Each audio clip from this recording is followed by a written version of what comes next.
Hello दोस्तों, कैसे हो आप लोग। उम्मीद करते हैं कि आप लोग अच्छे होंगे। तो दोस्तों, आज के इस क्लास में हम लोग पढ़ने वाले हैं क्लास 10th का हिस्ट्री का चैप्टर 1 यूरोप में राष्ट्रवाद। इस चैप्टर में जितना भी ऑब्जेक्टिव क्वेश्चन दिया गया है उन सारे प्रश्नों को आज हम लोग देखने वाले हैं।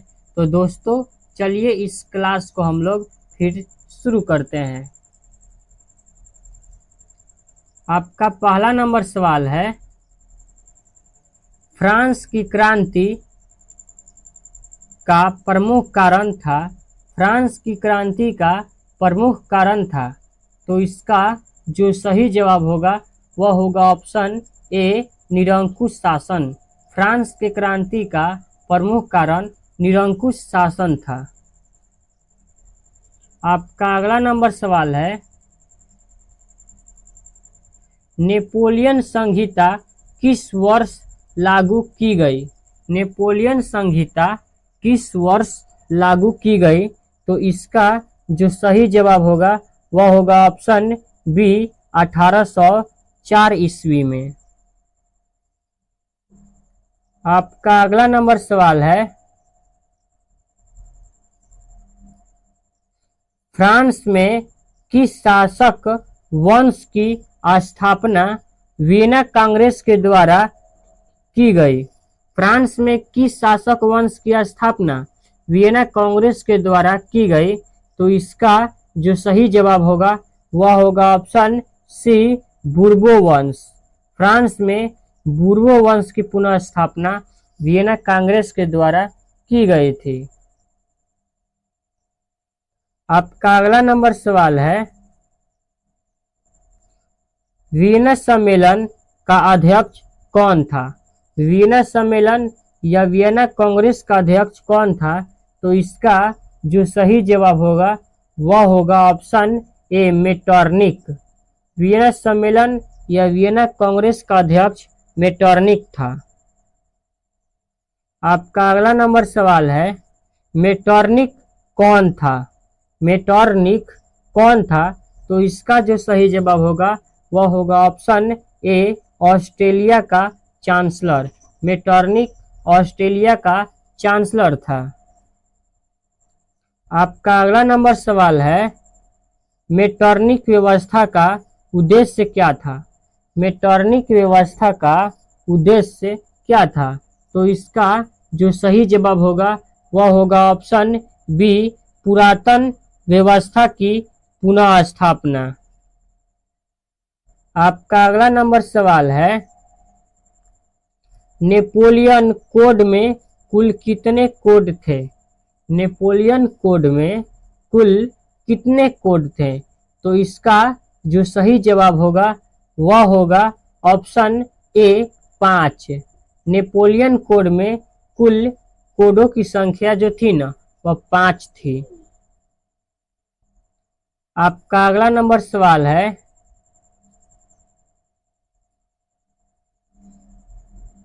किसने कहा था फ्रांस जब छींकता है तो पूरा यूरोप को सर्दी जुकाम हो जाता है। किसने कहा था कि फ्रांस जब छींकता है ना तो पूरे यूरोप को सर्दी जुकाम हो जाता है। तो इसका जो सही जवाब होगा वह होगा ऑप्शन ए, मेटरनिक। मेटरनिक ने कहा था ना कि फ्रांस जब छींकता है तो पूरे यूरोप को सर्दी जुकाम हो जाता है। आपका अगला नंबर सवाल है, मारियान किस देश के राष्ट्रवाद की प्रतीक थी। मारियान किस देश के राष्ट्रवाद की प्रतीक थी। तो इसका जो सही जवाब होगा वह होगा option D, France. Marianne France देश की राष्ट्रवाद की प्रतीक थी। आपका अगला नंबर सवाल है, इटली और जर्मनी वर्तमान में किस महादेश के अंतर्गत आते हैं। इटली और जर्मनी वर्तमान में किस महादेश के अंतर्गत आते हैं। तो इसका जो सही जवाब होगा वह होगा ऑप्शन डी, यूरोप। इटली और जर्मनी वर्तमान में यूरोप महादेश के अंतर्गत आते हैं। आपका अगला नंबर सवाल है, रोमानीवाद क्या था? रोमानीवाद क्या था? तो इसका जो सही जवाब होगा वह होगा ऑप्शन ए, एक संस्कृत आंदोलन। रोमानीवाद ना एक संस्कृत आंदोलन था। आपका अगला नंबर सवाल है, यंग इटली का स्थापक कौन था? यंग इटली का संस्थापक कौन था? तो इसका जो सही जवाब होगा वह होगा ऑप्शन डी, मेजनी।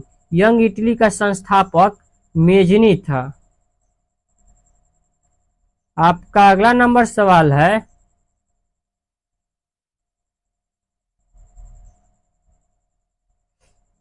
किसने अपनी कूटनीति के बल पर इटली की समस्या को संपूर्ण यूरोप की समस्या बना दिया?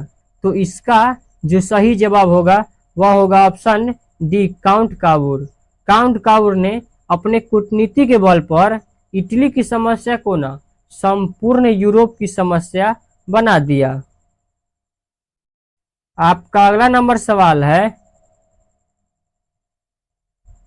मेजनी का संबंध किस संगठन से था? मेजनी का संबंध किस संगठन से था? तो इसका जो सही जवाब होगा वह होगा ऑप्शन डी, कार्बोनरी। मेजनी का जो संबंध था ना वह कार्बोनरी संगठन से था। आपका अगला नंबर सवाल है, इटली के एकीकरण का मसीहा कहा जाता है? इटली के एकीकरण का मसीहा किसे कहा जाता है? तो इसका जो सही जवाब होगा वह होगा ऑप्शन ए, मेजनी को। इटली के एकीकरण का मसीहा मेजनी को कहा जाता है। आपका अगला नंबर सवाल है, यंग यूरोप का संस्थापक कौन था? यंग यूरोप का संस्थापक कौन था? तो इसका जो सही जवाब होगा वह होगा option B, Mazzini. Young Europe का जो संस्थापक था ना वह मेजनी था। आपका अगला नंबर सवाल है, एक्ट ऑफ यूनियन किस वर्ष पारित हुआ? एक्ट ऑफ यूनियन किस वर्ष पारित हुआ? तो इसका जो सही जवाब होगा वह होगा ऑप्शन बी, 1707 ईस्वी में। एक्ट ऑफ यूनियन 1707 ईस्वी में पारित हुआ। आपका अगला नंबर सवाल है, 1830 की क्रांति के बाद फ्रांस में किस प्रकार का शासन स्थापित हुआ? 1830 ईस्वी की क्रांति के बाद फ्रांस में किस प्रकार का शासन स्थापित हुआ? तो इसका जो सही जवाब होगा वह होगा ऑप्शन ए, संवैधानिक राजतंत्र। आपका अगला नंबर सवाल है, वियना कांग्रेस कब हुआ था? वियना कांग्रेस कब हुआ था? तो इसका जो सही जवाब होगा वह होगा ऑप्शन सी, 1815 ईस्वी में।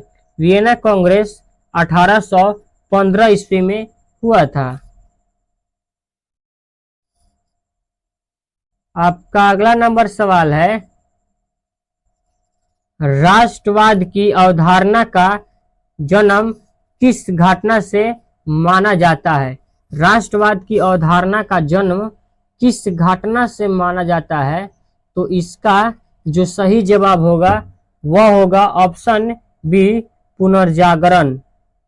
पुनर्जागरण। आपका अगला नंबर सवाल है, लाल कुर्ती का गठन किसने किया था? लाल कुर्ती का गठन किसने किया था? तो इसका जो सही जवाब होगा वह होगा ऑप्शन ए, गैरिबाल्डी ने। लाल कुर्ती का गठन किसने किया था? तो इसका सही जवाब ऑप्शन ए होगा, गैरिबाल्डी ने। आपका अगला नंबर सवाल है, काबुल कौन था? काबुल कौन था? तो इसका जो सही जवाब होगा वह होगा ऑप्शन सी, इटली का प्रधानमंत्री। काबुल कौन था?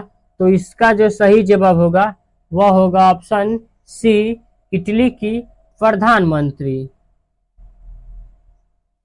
आपका अगला नंबर सवाल है, गैरिबाल्डी पेशे से क्या था? गैरिबाल्डी पेशे थे क्या था? तो इसका जो सही जवाब होगा वह होगा ऑप्शन ए, नाविक। गैरिबाल्डी पेशे से नाविक था। आपका अगला नंबर सवाल है, कार्बोनरी की स्थापना किस वर्ष हुई थी? कार्बोनरी की स्थापना किस वर्ष हुई थी? तो इसका जो सही जवाब होगा वह होगा ऑप्शन ए, 1810 ईस्वी में। कार्बोनरी की स्थापना किस वर्ष हुई थी? 1810 ईस्वी में। आपका अगला नंबर सवाल है, फ्रेंड्स ऑफ इटली नामक संस्था का गठन किसने किया था? फ्रेंड्स ऑफ इटली नामक संस्था का गठन किसने किया था? तो इसका जो सही जवाब होगा वह होगा ऑप्शन सी, मेजनी को। फ्रेंड्स ऑफ इटली नामक संस्था का गठन मेजनी ने किया था। आपका अगला नंबर सवाल है, काउंट काउर को विक्टर इमैनुअल ने किस पद पर नियुक्त किया? काउंट काउर को विक्टर इमैनुअल ने किस पद पर नियुक्त किया? तो इसका जो सही जवाब होगा वह होगा ऑप्शन डी, प्रधानमंत्री। काउंट काउर को विक्टर इमैनुअल ने प्रधानमंत्री पद पर नियुक्त किया। आपका अगला नंबर सवाल है, इटली के एकीकरण में निम्न में से किसका संबंध नहीं है? इटली के एकीकरण में निम्न में से किसका संबंध नहीं है? तो इसका जो सही जवाब होगा वह होगा ऑप्शन ए, बिस्मार्क। इटली के एकीकरण में निम्न में से किसका संबंध नहीं है? तो इसका सही जवाब ऑप्शन ए होगा, बिस्मार्क। आपका अगला नंबर सवाल है, विलियम प्रथम कहाँ का शासन था? विलियम प्रथम कहाँ का शासन था? तो इसका जो सही जवाब होगा वह होगा ऑप्शन बी, प्रसा। विलियम प्रथम प्रसा का शासक था। आपका अगला नंबर सवाल है, सीडान का युद्ध किसके बीच हुआ था? सीडान का युद्ध किसके बीच हुआ था? तो इसका सही जवाब ऑप्शन ही हो जाएगा, फ्रांस और प्रसा के बीच। आपका अगला नंबर सवाल है, जालवे रैन की स्थापना किस राज्य ने की? जालवे रैन की स्थापना किस राज्य ने की? तो इसका जो सही जवाब होगा वह होगा ऑप्शन ए, प्रसा। जालवे रैन की स्थापना प्रसा ने किया था। तो दोस्तों, आज के इस क्लास को हम यहीं पर समाप्त करते हैं। मिलते हैं कल के क्लास में, तब तक के लिए धन्यवाद।